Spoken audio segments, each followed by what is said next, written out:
three of the basic principles we're going to talk about today, and these are in large terms, are what the media looks for in a pitch when you're discussing and moving towards your quest for earned media. And we have a real live journalist here with us. So, we've captured him for about an hour, so please tap his expertise.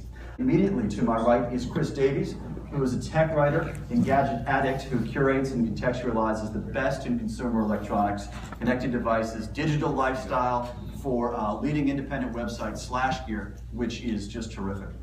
He's responsible for editorial direction and product selection on the site, highlighting the best new devices and services, so please drop him your card on the way out.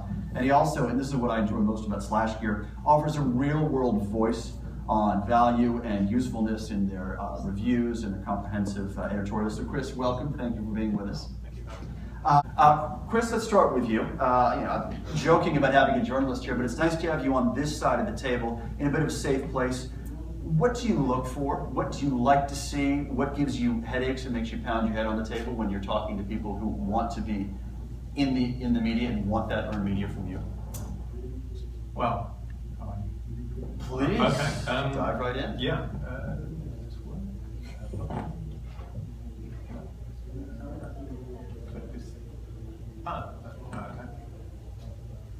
And I know all about technology. I can definitely use one of these. So that whole bio was just white ones. Yeah, completely. Yeah, I'm just the janitor. I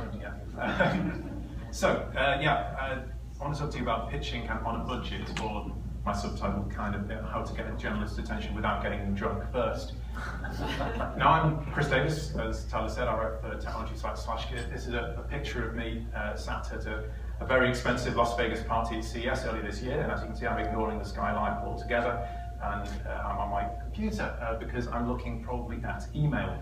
Because the other thing I could have called this talk is Protect Journalists Get an Awful Lot of Email. We get about 150, 250 pitches a day, and so getting noticed in that can be tough.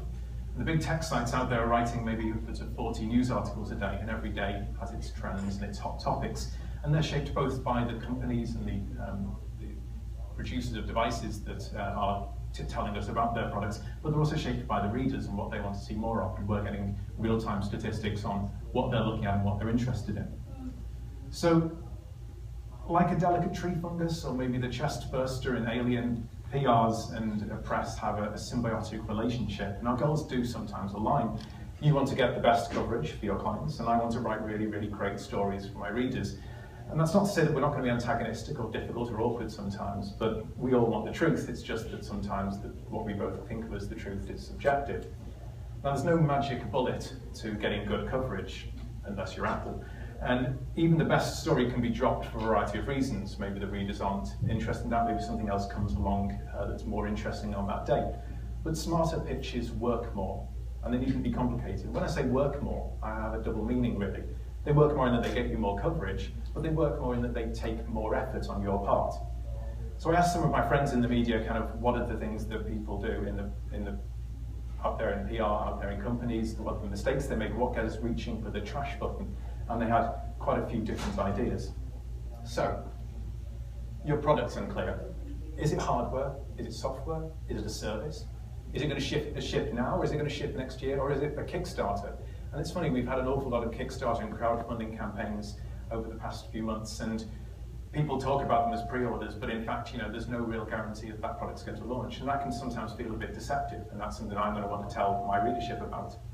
Is your product going to change the world? And frankly, probably not. So why should I care?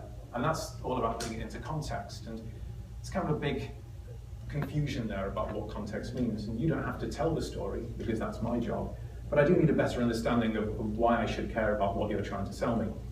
So is it going to create a brand new category? Or is it going to break into an existing category but do it better in some way, or cost less, or achieve more? Are you creating that segment, or are you just trying to overturn it, like perhaps Apple does? So, next problem, you stretch the context. One of the worst things that we can see when you open an email is, I saw you wrote about this, so I knew you'd be interested in this. Now, an opportune pitch is really welcome, but if you're trying to crowbar something that really isn't related into the news cycle, that can be difficult. So some of the ones we've had, I saw you wrote about data security. Would you be interested in reading about home safes for your valuables? I saw you wrote about the bigger iPhone. Can I tell you about reading glasses for seniors? Or I saw you test drove that new Camaro. Can I tell you about keychains? Actually, that one actually didn't happen. I just wanted to didn't want to make it sound like I miss all the parties. I drive cars as well. It's fine, yeah. You force your CEO on me or some other high-level representative from your company. Now, it's great that you give us access, but give me the facts first, and then offer the access when I know if the story is going to be for us. There's nothing worse or more uncomfortable than being on a call with a high-level exec. He doesn't quite know what to say, you don't quite know what to ask. We're not stupid most of the time, and I can pick out most of the salient points from a press release and then come up with some questions. But give me the information first so that I can make that decision afterwards. Equally bad, I only have half of the details. Some of the other worst phrases you can say: images are available on request. We have video if you want it.